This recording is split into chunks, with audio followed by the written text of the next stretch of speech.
Hello everyone, this is Kevin Fox once again from Big Fox Brews. Coming to you this week to talk about beer pour.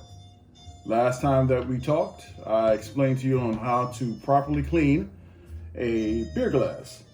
I hope that you checked that video. If you haven't checked that video, you gotta go back and check the first video on the series on how to clean a beer glass. Now, both of these glasses have been beer cleaned. They are ready to go. And then I got the old red Solo cup just to do the demonstration and show you what happens with that. All right, so what we're going to do is just go right into the beer pour, and as I pour, I'll start explaining some things to you guys. All right, so pouring the first beer. I want you to notice I have a deep angle on this first pour, and I'm pouring it nice and slow. This is for all the people that say, I don't want any beer head on my beer. I want to get all the beer I can inside my beer glass, and they pour it nice and slow on that steep angle, barely getting any foam on that product, on the beer. Now take a look at that. As you look at the beer, you'll see that there's hardly any foam on it. That's beer number one. Beer number two, this is how I pour my beer. I start off with that angle. I let it come out aggressively.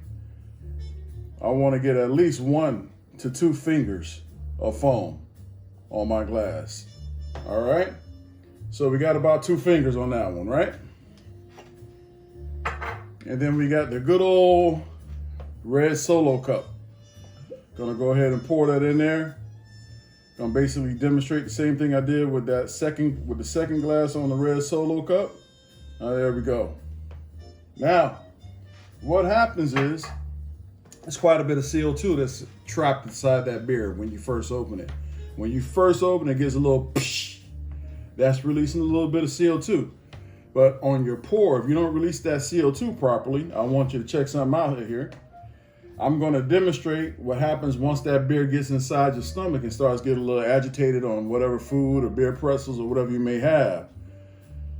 You see that? This is basically what happens when it gets inside your stomach. All right, it explodes because you haven't released the CO2 that you should have released. Now, on this beer here, you see that quite a bit of CO2 has been released, and it's still releasing CO2 as you look at it. And you can't really see what's going on inside the red Solo cup, but I'm going to do the same demonstration here to show you that it's not going to bubble out. Okay, I agitated a little bit more, and as you see, it still doesn't bubble out like it did on that first. Now, what normally happens is you get to a restaurant, you order your food, you order yourself a couple beers, or order yourself a beer and your guest another beer, and you start drinking your beer. The next thing you know, you start feeling a little bloated. You can't enjoy your beer because you're feeling bloated. That's because you've basically put all that CO2 that needs to be released out of the beer, you've put that inside your stomach, okay? So that's gonna lessen the space that you have to enjoy another beer. It's gonna lessen the space for you to enjoy your food. You ever sat down, drank a beer, ordered your food gets there, you eat your appetizer, and you're feeling nice and tight, and you're like, oh goodness, I can't eat anymore. Go ahead and box up that entree. You just ruined your meal. So what you're gonna do, you're gonna take that entree home, put it inside the refrigerator, heat it up in the microwave the next day. That's not the way it was meant to be enjoyed, okay? So when you pour your beer, you wanna make sure that you start off with that 45 degree, increase the angle, increase it, and make sure that you got that beer tiller so you're getting all of the CO2 coming out of there, all right?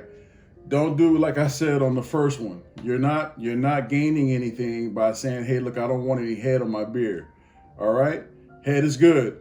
You want to make sure that you get as much head on the beer as you possibly can. All right. So I just demonstrated to you right now on how to do that beer pour. Once again, this is Kevin Fox, Big Fox Brews. Like and subscribe. Like and subscribe. Next week, I'll talk about all these beer mugs that I have coming up. All right. I'll talk to you later. Have a great day.